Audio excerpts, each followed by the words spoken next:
Today we're going to be taking a look at how to set up QuickBooks Online invoices with Airtable. Well, through Airtable. We did a similar video a few weeks ago using Xero, so today is the QBO QuickBooks Online version of the same thing. It's one of those automations that we get asked about all the time. So yeah, without any further ado, let's get stuck in. As you can see, we've got a quote here for a customer called Oscorp. We have some quote line items, some toys, basically, one of each and 4 of the toy excavator. All of them are related to our quote. Let's kick things off. And all I have to do is just press this little button, generate QBO invoice. Over here in the notes, we should get updates as soon as something happens in the system. There we go, starting up, compiling. And we should get our QBO attachment shortly. There we go. And let's open this up. That looks good. And if I check out my sales in QBO, I should now see 888. Just refresh. There you go. I've got new invoice that I just generated right now. Now let's go ahead and actually change something on this invoice. Let's say the customer called and they said that they want 2 of this, 3 of that, and 2 of that, right? So we basically are updating our invoice. I'm just gonna uncheck, recheck again after a few short seconds. Starting up, compiling. Right after compiling, we should get an update. Here we go. Let's check out numbers. Yep, that's all present and correct. And if I check out my invoices, this invoice that now says 444 should be 473. There we go. That's it. Now, let's take a look at how I've set up Airtable so that you can follow along. Airtable. This is our bread and butter. I mean, we usually use Airtable for most things that we do on the channel. However, just to explain how this particular setup is set up, let's take a look at the tables that we've got going on. So items catalog, basically, it's just an items catalog. You don't really need the vast majority of these things that you can see here other than the product name, the price, and the link to quote line items. And we'll talk about this. Essentially, from there, we have the quote. Now, the quote itself should be related to one customer, right? So make sure that that's unchecked. Then we have generate QBO invoice, which is a trigger that we use, and we're going to talk about the automation in a sec. We also have a simple text field for our notes. QBO invoice ID, super important. The first time you generate the invoice using the automation that I'm going to show you, you kind of need to print that so that then you can update that invoice. You kind of need that for other operations, then maybe you want to void the invoice or something, or maybe you want to mark the invoice at a later stage as sent or something like that.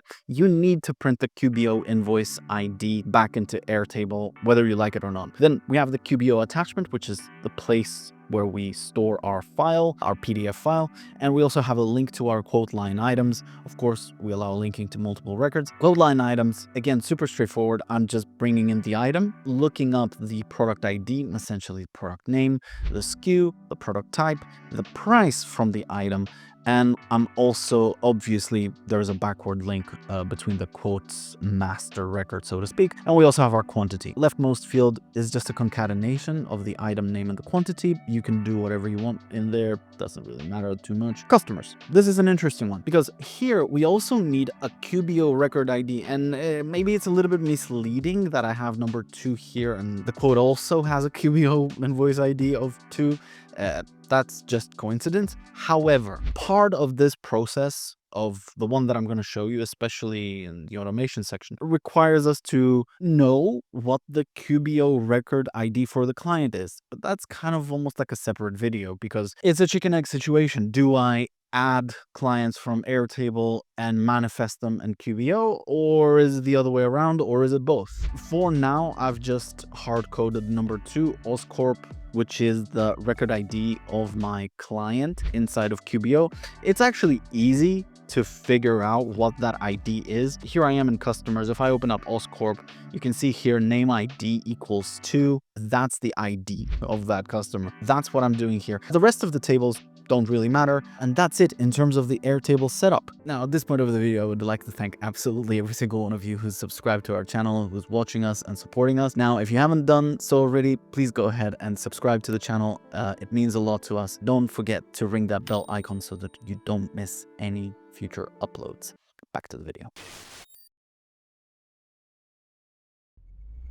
Automation. We've got make.com, our favorite automation tool here on the channel. If you don't know what make is, go ahead and check out the description, and there's like a little affiliate link which will give you months free of a pro account with 10,000 operations, or credits now they're called, I think. All I have to do is create a brand new scenario, and the first thing that we need to do is obviously start with a webhook. We do this all the time. We begin with a webhook module, custom webhook to be more specific. Go ahead and press add, give it a name, and just press save. Once you do that, you will get this little link. I would say press copy, address to clipboard. Don't use my webhook, and then jump back into Airtable. Open up automations, and here we go. I have already built mine, which is this one, and our trigger needs to be in the table of quotes. When QBO invoice is thumbs up, then we will run a script. Now, this script looks like so. Make sure that you copy it to the iota, but make sure that you replace this webhook with your webhook, the one that just got generated by Make. Before we forget things, let's also add an input variable. Now, the input variable needs to be named record ID, just like I have done here. And don't forget to map your Airtable record ID value by pressing this blue button and then mapping this Airtable record ID in there, just like so. Once you're done, press finish editing. Don't forget to press on. The amount of times I've forgotten that this week alone. Yeah, back to data. You've at this point basically set up your trigger. So now in theory, your Airtable should be able to push data to Make. From here, the next steps are actually quite straightforward. First of all, we update our job. We're basically saying starting up. So we're printing starting up in this little notes section so that the user knows that, you know what, something's happening. From there, we have fetch Xero contact. Well, technically it's not Xero, it's QBO. Yeah, essentially we want to fetch that contact. Super straightforward. I'm basically getting the customer record ID from the update job, from my quote, so to speak. And I'm mapping this little thing here. You open this up and you map number 1. From there, iterator.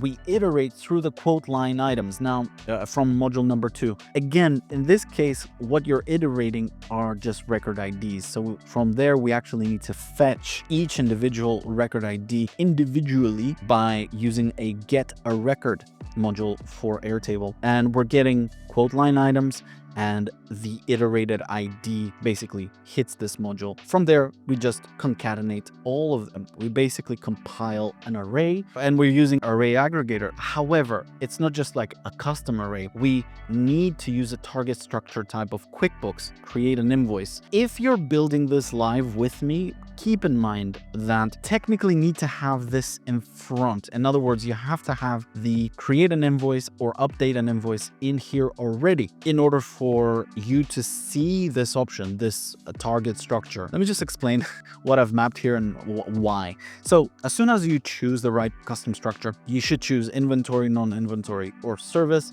There's also bundles and description line, which is kind of nice because Xero, the system that a lot of our clients use, actually doesn't offer you these kinds of options. Now, what I'm mapped here is the amount, which is the quantity times the price from the item. Again, I'm fetching this all from modules 167. The description, quantity, and the unit price are all mapped in there. That's basically it. From there, the next module is updating a job, and I'm just saying here compiling, because at this point we've prepared the package of data and now we want to push all of that into QuickBooks. So here I've mapped my customer. Technically, this should be dynamic. There you go.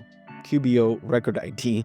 And I'm also mapping the array, the one that I've just built for the lines, well, line items of that invoice. From there, the next step is to generate the PDF. And for this, believe it or not, there's no pre-made module in Make to get a PDF. You have to use a Make an API call and set it up like so. The URL needs to be like this. And in fact, I would actually say that we need to make this dynamic. So after you've generated your invoice, just map your invoice ID in there like that, and press save. Everything else should be followed to the letter. So headers, accept, application PDF, query string, minor version 75. I don't remember putting that in, but I guess it's default. The next thing is to actually map the body that we fetch from module 177, map the body in this zero code kit create temporary URL to file module. Give it a file name, but don't forget the extension. So whatever.pdf is what we need in this case.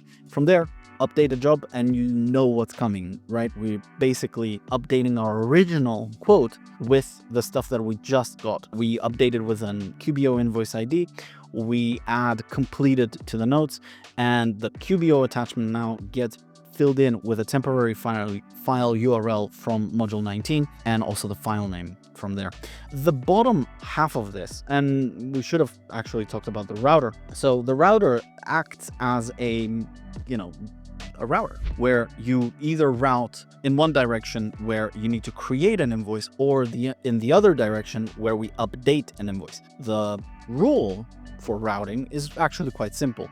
QBO invoice ID does not exist, and QBO invoice ID does exist from module number 2, which makes sense, right? If you don't have an invoice ID in Airtable for that quote, invoice, whatever it is that you're trying to do, then we need to create it. If you already have it, well, basically, we need to update that invoice ID. The update is basically exactly the same as the create process, just map the QBO invoice ID. That's the one differentiating factor. I'm mapping the array. Once again, it's the same array structure, and make another API call. As you can see, again, I'm just fetching that PDF one more time, mapping all of that in to fetch the temporary URL to that file. And of course, we update the job with the stuff that we need to update, minus the QBO invoice ID, because, well, technically it's the same thing, right? That's basically it in terms of the automation. Thank you so much for watching this quick little automation tutorial on how to use Airtable and QBO and how to generate invoices. Let me know down in the comments below if you want to see more of this sort of thing with QuickBooks and Airtable. There's plenty of things that we could build, and we do build for a lot of our clients when it comes to QuickBooks and getting it to talk to a variety of systems, including Airtable. More than happy to oblige. That's it for me. Thank you so much for watching, and I'll catch you in the next one. Cheers.